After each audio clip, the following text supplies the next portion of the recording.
আল্লাহ করিয়া রাখছেন, তবে দুনিয়াতে না, ওইটা জান্নাতে। আল্লাহ পাক রব্বুল আলামিন মানুষ বানাইছেন মানুষের মনকে খুশি হতে করবে। যদি প্রশ্ন করা হয় হুজুর জান্নাত যে বানাইছেন ওই জান্নাতটা আল্লাহ বানাইছেন কেমন, ওই জান্নাত কেমন, আমাকে যদি বিষয় দেওয়া হয় হুজুর জান্নাতের বর্ণনা দেন, জান্নাতের আলোচনা করেন কেমন, আমি এক কথায় উত্তর দেই জান্নাত কেমন, মনে চায় যেমন। জান্নাত মনের মতো করে বানাইছেন, দুনিয়াতে কোনো কিছুই মনের মতো না। হয়তো আপনার একজনের মনের মতো হতে পারে, আরেকজনের মনের মতো না। দুনিয়ার একটা জায়গা একজনের ভালো লাগবে, আরেকজনের লাগবে না।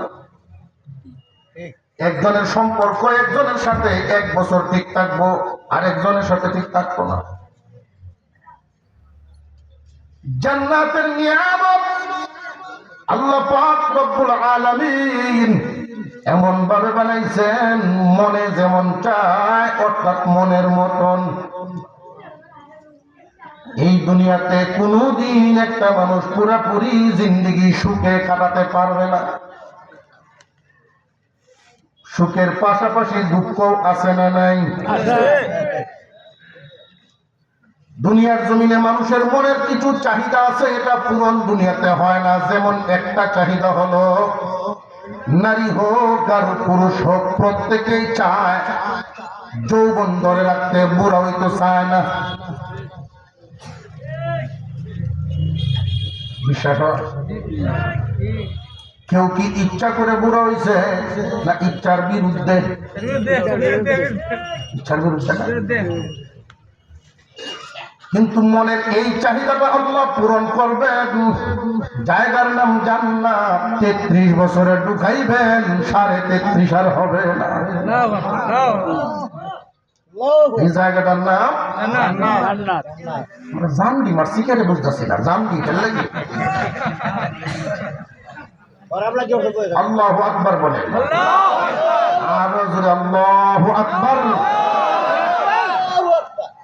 মাঝখানে অনেক জায়গায় এখনো ফাঁক ফাঁক আছে, ইচ্ছা করলে খারা যারা বইতে পারে। বাজারের খেলা দেয় খারা থাকতে অভ্যাস, কোরআনের তফসির বইয়া,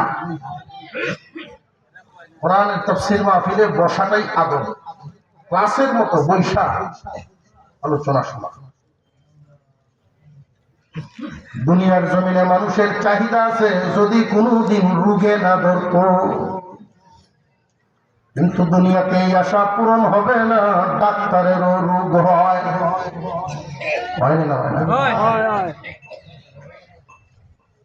এই পৃথিবীর জমিন থেকে আমাদের বিদায় নিতে হবে।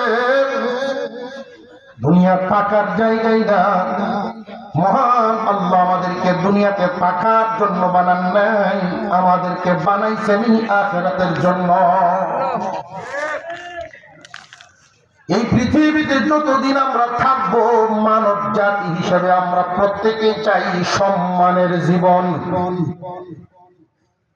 সম্মানের জীবন, আমাদের সন্তানরাও পর্যন্ত যেন সম্মানিত হতে পারে, সমাজে সম্মানী মানুষ হিসেবে বড় হতে পারে, এই আশা ইচ্ছা আমাদের আছে না নাই? কার কার আছে একটু দেখি। ময়মুরব্বীরা হাত তুলতেছে না, এই যে দেখা যায় তুললে লাভটা কি, খেলা শেষ।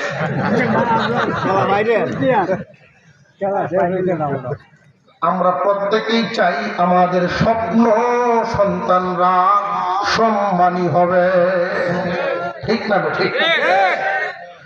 মুসলমান ইমানদার ভাইরা আমার, দুনিয়ার জমিনে মানুষ সম্মানী হয় 2 ভাবে। কয় ভাবে? জেনে রাখবেন, আমরা আমাদের সন্তানদের ভবিষ্যৎ করার জিম্মাদার। প্রত্যেকেই আমাদের সন্তান নিজ নিজ সন্তানের ভবিষ্যৎ নিয়ে চিন্তিত।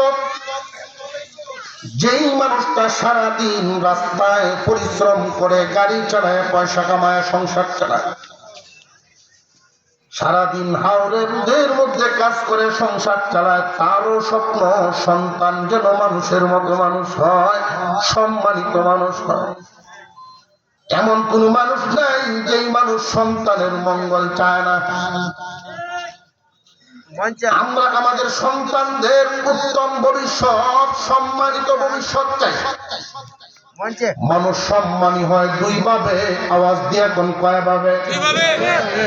একটা হলো সম্পদের দ্বারা, আর একটা হলো শিক্ষার দ্বারা। শিক্ষায়ও মানুষ সম্মানী হয়, সম্পদেও সম্মানী। ধনীভাবে ভূত আউরের অর্ধেক বেটা, ভূত দেখতে সুন্দর না, এরপরেও ব্যাপারে কেউ শুনতে সম্পদ আছে। গ্রাম যত বড় দরবারে এবারে দাম আপনাদের বিস্তার নাই, যদিও আনা ঠিক মতো পারে না, ডান বলছে না।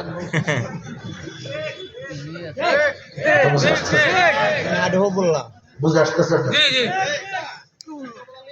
একটা হইল সম্মান সম্পদে, আর একটা হইল শিক্ষায়। তবে সম্পদের সম্মান অস্থায়ী, শিক্ষার সম্মান স্থায়ী। সম্পদের সম্মানটা কতদিন, সম্পদ আছে যতদিন। আর শিক্ষার সম্মান দুনিয়াতে থাকবা যতদিন তো থাকবে, বিদায় হইলেও থাকবো। উদাহরণস্বরূপ আমাদের দেশের দুইজন মানুষ ছিলেন, একজন শিক্ষায় ধনী আর একজন সম্পদে ধনী। দুজনই ইসলাম। একজনের নাম কাজী নজরুল ইসলাম আর একজন জহিরুল ইসলাম। ছিলেন না?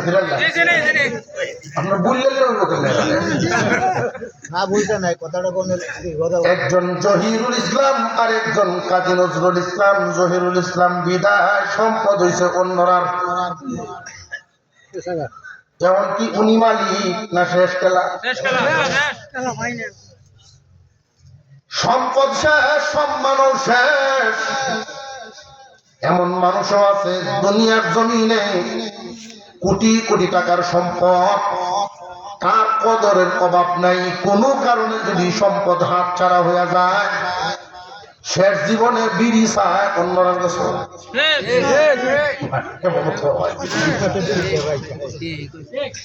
সম্পদ যেহেতু নাই, তার সম্মানও নাই। এক জায়গায় দাঁড়ায় টাকা লাগে, চেয়ার আর কেউ দেয় না। জহিরুল ইসলাম বিদায়, সম্মানও বিদায়। কিন্তু কাজী নজরুল ইসলাম বিদায়, সম্মান ওনার পাঠ্যপুস্তক এখনো ভার্সিটি। একভাবে সম্মানিত হয় সম্পদে, আরেকটা হলো শিক্ষা।